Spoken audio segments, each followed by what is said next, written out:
राधे राधे दोस्तों, स्वागत है आप सभी का आपके अपने चैनल प्रभु कृपा में। दोस्तों, आज मैं आपके लिए वीडियो लेके आई हूँ योगिनी एकादशी व्रत कथा के बारे में। दोस्तों, योगिनी एकादशी इस बार 2 जुलाई को है। दरअसल उदया तिथि के कारण 2 जुलाई को योगिनी एकादशी का व्रत रखा जाएगा।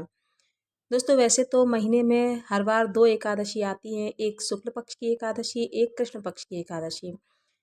तो पंचांग के अनुसार यह व्रत प्रत्येक वर्ष आषाढ़ माह की कृष्ण पक्ष की एकादशी तिथि को रखा जाता है। ऐसा कहा जाता है कि योगिनी एकादशी पर भगवान विष्णु की पूजा करने से कुष्ठ रोगों से मुक्ति मिलती है, साथ ही उसके किसी भी प्रकार के पाप हों वो नष्ट हो जाते हैं। लेकिन दोस्तों, कोई भी व्रत हो, एकादशी का हो या किसी भी हम भगवान के लिए कोई भी व्रत रखते हैं, तो वह पूरी तरह से अगर उस विधि विधान से और समय के अनुसार न किया जाए तो उसका फल हमें पूरा नहीं मिलता है। इसीलिए एकादशी को भी जब हम व्रत करते हैं तो उसके लिए सुबह उठकर स्नान आदि से निवृत्त होकर हमें विधि विधान से पूजा करनी चाहिए और उसकी कथा भी अवश्य ही सुननी चाहिए, क्योंकि एकादशी का व्रत बिना कथा के अधूरा है। इसीलिए इस दिन सुबह सुबह भगवान विष्णु की पूजा की जाती है और उनकी कथा पढ़ी जाती है।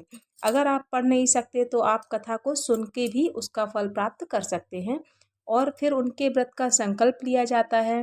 तो आइए जानते हैं योगिनी एकादशी व्रत कथा के बारे में। दोस्तों, योगिनी एकादशी व्रत कथा पद्म पुराण पुराण के अनुसार स्वर्गलोक में इंद्र की अलकापुरी में यक्षों का राजा कुबेर रहता था। वह भगवान शिव का भक्त था और उसके लिए रोजाना हेम नाम का माली अर्धरात्रि को फूल लेने मानसरोवर में जाता था। माली सुबह राजा के पास जाता और उसे फूल दे देता था।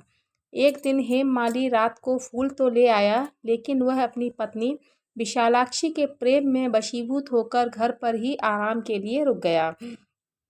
सुबह राजा कुबेर के पास भगवान शिव की पूजा करने के लिए जब फूल नहीं पहुंचे तो राजा को बहुत अधिक क्रोध आया और राजा ने अपने सेवकों को गुस्सा करके पूछा कि आखिर अभी तक फूल क्यों नहीं आए। हेम माली तो सुबह सुबह लेकर आता है। तो उन्होंने अपने सैनिकों को आदेश दिया कि हेम माली को अभी के अभी सभा में बुलाया जाए। हेम माली को राजा कुबेर ने क्रोध में आकर श्राप दे दिया कि तुझे स्त्री वियोग सहन करना पड़ेगा तथा मृत्यु लोक में जाकर तू कोढ़ी हो जाएगा। कुबेर के श्राप से हेम माली स्वर्ग से पृथ्वी पर जा गिरा और उसी क्षण कोढ़ी हो गया। भूख प्यास से दुखी होकर भटकते हुए एक दिन वह मार्कंडेय ऋषि के आश्रम में पहुंचा और उसने अपनी सारी कथा उनसे कह सुनाई। दुखी होते होते उसने राजा कुबेर से मिले हुए श्राप के बारे में भी उन्हें बताया, सारी बात कह सुनाई। हेम माली की सारी विपत्ति को सुनते हुए मार्कंडेय ऋषि ने उसे आषाढ़ मास की योगिनी एकादशी का व्रत सच्चे भाव तथा विधि विधान से करने के लिए कहा। हेम माली ने उस व्रत को इसी तरह से सच्चे भाव तथा विधि विधान से संपूर्ण किया तथा उसके प्रभाव से उसे राजा कुबेर के श्राप से मुक्ति मिली।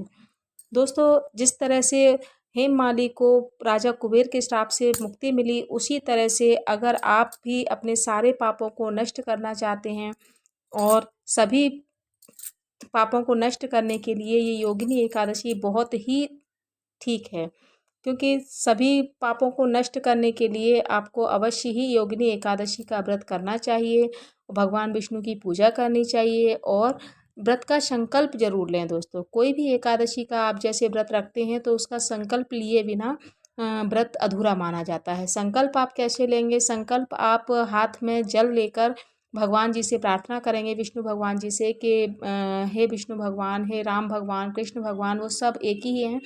तो आप प्रार्थना करेंगे कि मैं इस एकादशी का व्रत करने जा रही हूँ, अपना नाम और गोत्र लेकर भगवान जी के सामने प्रार्थना करेंगे कि मैं इस एकादशी का व्रत करने जा रही हूँ या जा रहा हूँ, तो मुझे इस एकादशी को व्रत करने के लिए शक्ति दें तथा मेरा व्रत पूरी तरह से विधि विधान से पूरा करवाएं। ऐसी भगवान विष्णु से प्रार्थना कर कर जल उनके चरणों में अर्पित कर देना चाहिए, जो कि वो फिर आपकी सहायता करेंगे उस व्रत को पूरा करने में और समस्त पापों को आपके समस्त पापों को काट देंगे। तो दोस्तों आज के वीडियो में बस इतना ही। मिलती हूँ अगली वीडियो में, तब तक के लिए सभी स्वस्थ रहिए, सुरक्षित रहिए। और वीडियो अगर अच्छी लगी हो तो प्लीज़ वीडियो को लाइक अवश्य कर दीजिएगा। चैनल पर अगर आप पहली बार आए हैं तो प्लीज़ चैनल को सब्सक्राइब जरूर कीजिएगा। तो दोस्तों राधे राधे।